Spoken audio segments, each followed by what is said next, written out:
Now, India has officially overtaken England as the top country of birth for Australia's overseas-born population. New data released by the Australian Bureau of Statistics shows the Indian-born population has risen to over 971,000. China, New Zealand and the Philippines round out the top 5 countries. Australia had 8.8 million overseas-born residents in 2025 compared to 18.8 million born within the country.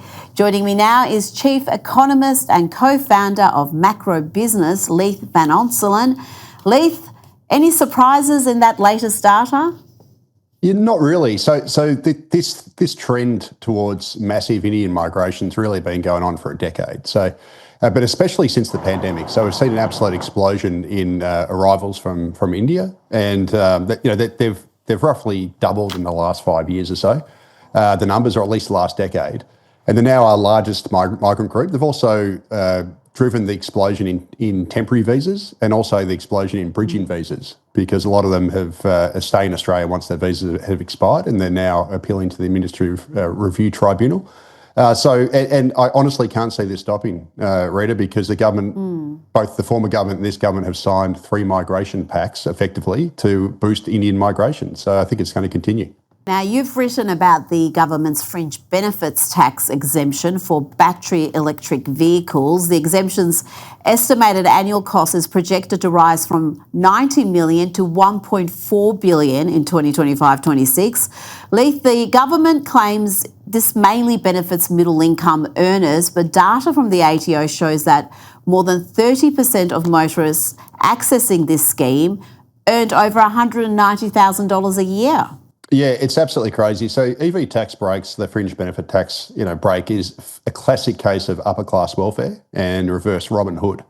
So according to this data from the ATO published in the AFR, more than 30% of motorists accessing this earn over $190,000. It's even worse than that, Rita, because another 24% earn between $135,000 and $190,000. So when you consider that the average taxable income in Australia in 2025 was about $73,000, this is pure upper class welfare.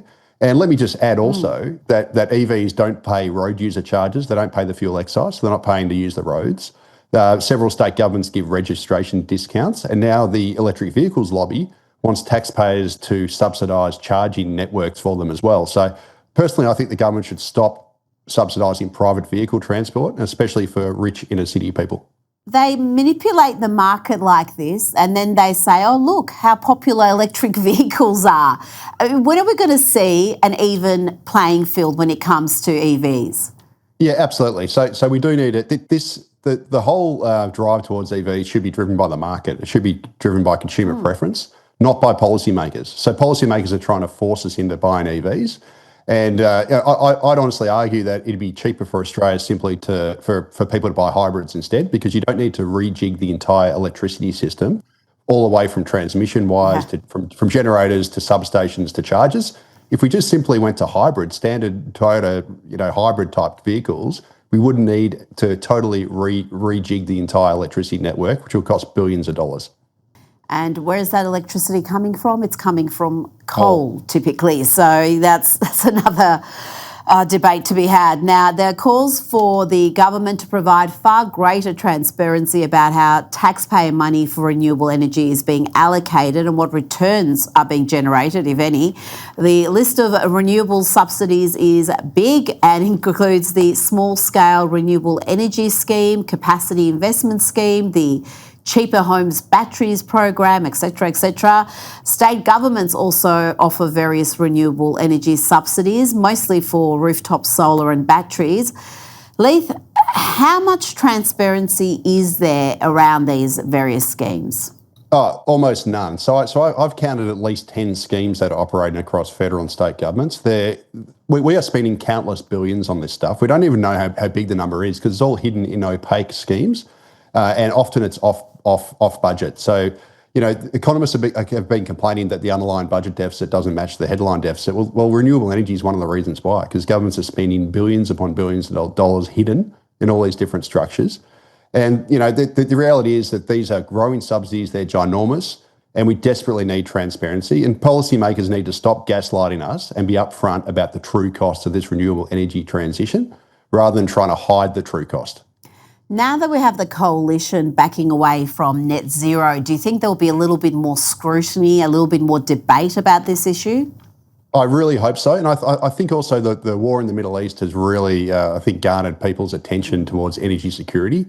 And I think, basically Australians will be far more amenable to us producing our own energy through fossil fuels, like whether that's, drilling for more gas, more coal, etc. So I sincerely hope that we at least get some transparency on this, because we are spending countless billions of dollars on this stuff. We don't know where all the money's going, except that we all know we're paying more taxes. And at the same time, our energy bills are going up so energy is not getting cheaper, and the cost, both in direct bill cost as well as indirectly through taxes, is only going up. Leith Van Onselen, thank you so much for your time tonight. Thanks, Rita. Still to come.